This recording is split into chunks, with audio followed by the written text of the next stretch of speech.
அமெரிக்காவும் அதனுடைய கூட்டாளிகளும் யார்? ஜப்பான் தான், வேற யார்? இந்த ஸ்ட்ரெய்ட் ஆஃப் ஹார்மஸை தவிர்த்து வேறு வழியை பயன்படுத்தலாம் அப்படின்னு யோசிக்கிறாங்க. அதில் ஒரு விஞ்ஞானிகளால் தேர்வு செய்யப்பட்ட ஒரு இடம் தான் இந்த ஓமனுக்கு பக்கத்தில் கரடு முரடான முசந்தம் அப்படிங்கிற தீபகற்பத்தின் வழியாக பயணம் மேற்கொள்வது அப்படின்னு சொல்கிறாங்க. இதில் ஒரு கால்வாயை உருவாக்குறதுங்கிறது அவ்வளவு சாதாரணமான விஷயம் கிடையாது. ஏகப்பட்ட செலவு இருக்குது அப்படின்னு சொல்கிறாங்க. அதை வரிசையாக நான் சொல்கிறேன். உலகினுடைய எரிசக்தி உயிர்நாடியை வெறுமன 21 மைல் அகலம் இருக்கக்கூடிய மலைகளால் சூழப்பட்ட புவிசார் அரசியல் பதற்றங்கள் நிறைந்த ஒரு வழித்தடத்தின் வழியாக செல்வதை கொஞ்சம் கற்பனை பண்ணி பாருங்கள்.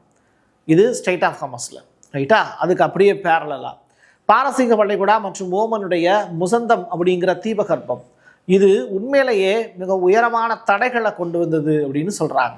இந்த தீபகற்பம் எளிதில் தூர்வாடக்கூடிய அளவுக்கு மென்மையான மணல்களால் ஆனது கிடையாது. இது கரடுமுரடான ஹஜார் அப்படின்னு சொல்லிட்டு ஒரு மலைப்பகுதி இருக்குது.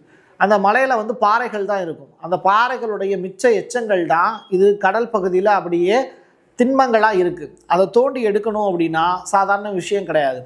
சுண்ணாம்பு பாறை சிகரங்கள் மாதிரி உயர்ந்திருக்குங்கிறாங்க. கடற்கரையில் இருந்து வியக்கத்தக்க முறையில் ரொம்ப பெரிய அளவில் ஹைட்டில் இருக்குது அப்படிங்கிறாங்க.